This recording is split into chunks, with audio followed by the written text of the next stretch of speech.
खारमुरी तुम्ही बघताय, अगदी मस्त रंग आलेला आहे, अगदी विकतच्या सारखा. आणि तुम्हाला सांगू का, कुरकुरीत सुद्धा तेवढीच झालेली आहे. आपण भट्टीमध्ये तयार केलेली नाहीये. घरच्या घरी ही खारमुरी अगदी परफेक्ट अशा पद्धतीनं कशी तयार करायची ते मी आज तुमच्याबरोबर शेअर करणार आहे. चला तर मग रेसिपीला सुरुवात करूयात. तसं बघायला गेलं तर खारमुरी आपण कोणत्याही शेंगदाण्याची करू शकतो, पण बाजारामध्ये किंवा ठेल्यावरती जी खारमुरी मिळते ना, ती अशा पद्धतीच्या मोठ्या शेंगदाण्याची असते आणि ही खारमुरी जास्त चविष्ट लागते. तर इथं आपण साधारण अर्धा किलो हे शेंगदाणे घेतलेले आहेत. हे शेंगदाणे आपल्याला उकडवून घ्यायचे, तर त्याच्यासाठी इथे मी वापरत आहे Agaro Regency multicook kettle with steamer. याच्यामध्ये आपण पाणी ओतून घेतोय. केटल ऑन करूयात. या पाण्यामध्ये साधारण 2 चमचे आपण मीठ टाकून घेतोय. मीठ थोडंसं जास्त टाकायचंय, कारण की नंतर पाण्यासोबत ते वाहून जातं आणि निम्मच मीठ आपल्या शेंगदाण्याला लागतं. आणि तसं खारमुरी म्हटल्यानंतर अर्थातच थोडीशी खारटती असली तरच मग चविष्ट लागते. पाण्याला आता उकळी यायला सुरुवात झाली की आपण याच्यामध्ये हे शेंगदाणे टाकून घ्यायचे.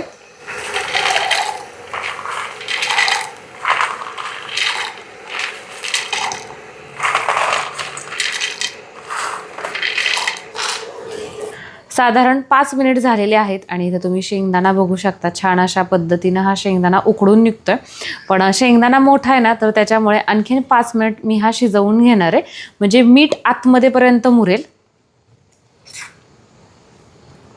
आता तुम्हाला असं वाटेल की साधारण हे शेंगदाणे कधीपर्यंत आपण शिजवून घ्यायचे, तर ज्या पद्धतीनं आपण ओली शेंग किंवा ओला शेंगदाणा खातो की नाही, शेंगेच्या आतला शेंगदाणा, तर तशा पद्धतीनं याची चव लागली पाहिजे तिथपर्यंत आपल्याला हे उकडवून घ्यायचे असते. आता मी केटल बंद करते आणि आपण पाणी सेपरेट करून घेऊयात.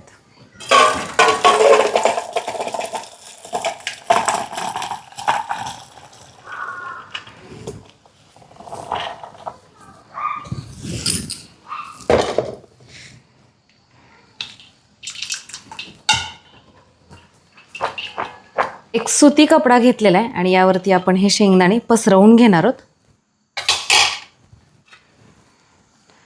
आणि आपल्याला काय करायचं माहिती आहे का, पूर्णपणेही हे आपल्याला कोरडे करून घ्यायचे नाही आहेत, पण आता सध्या याच्यावरती जे पाणी पाणी आहे ना, तर ते हलकं असं आपल्याला पानतुटं करून घ्यायचं आहे. असे पसरवून घेऊयात आणि साधारण एक 10 ते 15 मिनिट फॅन खाली ठेवले तरीही चालतील. हा असल्यामुळे जास्त वेळ लागला नाही. तुम्ही इथं बघू शकता शेंगदाणे कशा पद्धतीने असे पांढरे पडलेले आहेत. असे पडले की मग समजायचं आपलं काम झालं. आता आपण पुढची प्रोसेस करू शकतो. तर त्यासाठी इथे मी मीठ घेतलेलं आहे, साधारण 1.5 वाटी. आता आपल्याला हे अगोदर मीठ गरम करायचं आहे.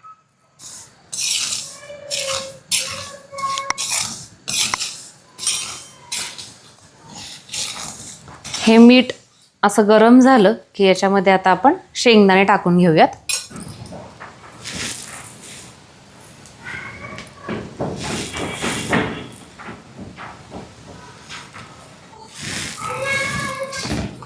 सुरुवातीला आपण गॅस मोठा करू शकतो, म्हणजे काय होतं, पटकन शेंगदाणा गरम होईल.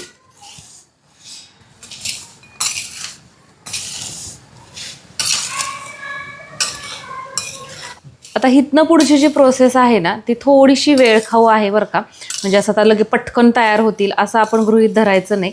ज्या वेळेस आपण मिठामध्ये शेंगदाणा टाकतो ना, त्यावेळेस काय होतं माहिती आहे का, सुरुवातीला तर हे जे मीठ आहे ना, ते हलकं असं ओलसर आपल्याला जाणवतं आणि मग नंतर हळूहळू हे मीठ असं कोरडं पडायला सुरुवात होतं आणि आपले शेंगदाणे सुद्धा कोरडे फट्ट होतात.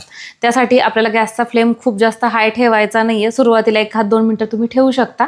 तिथनं पुढं मीडियम टू लो फ्लेमवरती आपल्याला ही प्रोसेस करायची आहे आणि हलवणं मात्र आपल्याला कंटिन्यू ठेवायचं आहे. आणि ह्या प्रोसेससाठी आहे ना, तुमच्याकडे जर लोखंडी कढई असेल ना, तर ती अतिउत्तम, कारण की त्याच्यामध्ये ही प्रोसेस फास्ट होते.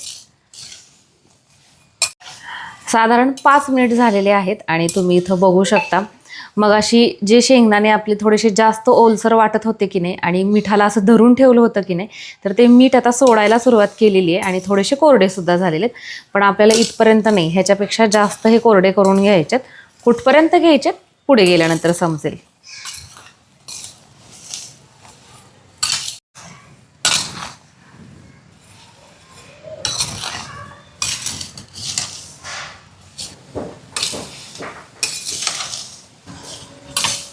तर साधारण 15 मिनिट झालेले आहेत आणि इथं तुम्ही बघू शकता आपले जे शेंगदाणे आहेत ना ते पूर्णपणे त्यांना जे सुरुवातीला मीठ असं धरून ठेवलं होतं ना ते सोडून दिलेलं आहे आणि आता पूर्णपणे हे सेपरेट झालेले आहेत. रंगसुद्धा याचा छान पांढरा आलेला आहे. आता आपल्याला काय करायचं आहे, या मिठातून आहेत ना हे शेंगदाणे असे सेपरेट करून घ्यायचे.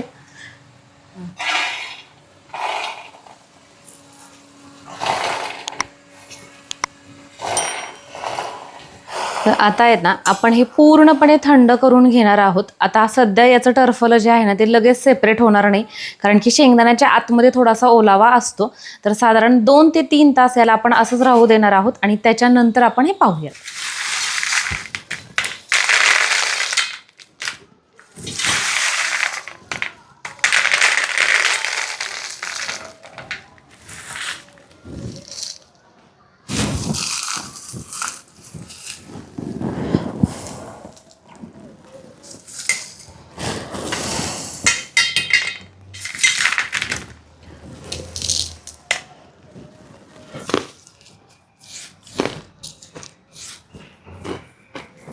मस्त एकदम प्रमाणामध्ये खारट झालेली आहे. खूप जास्तही नाही किंवा खूप कमीही नाही, अगदी स्वादिष्ट. आणि ज्या पद्धतीनं गाड्यावरती मिळते ना तशाच पद्धतीची खमंग अशी आपली खारमुरी तयार झाली आहे. चला तर मग तोंडाला चव आणणारी ही खारमुरी तुम्ही सुद्धा घरी नक्की ट्राय करा आणि ट्राय केल्यानंतर तुम्हाला कशी वाटली कमेंट करून सांगायला विसरू नका. परत भेटूयात अशा छानशा रेसिपी सहित. तोपर्यंत बाय.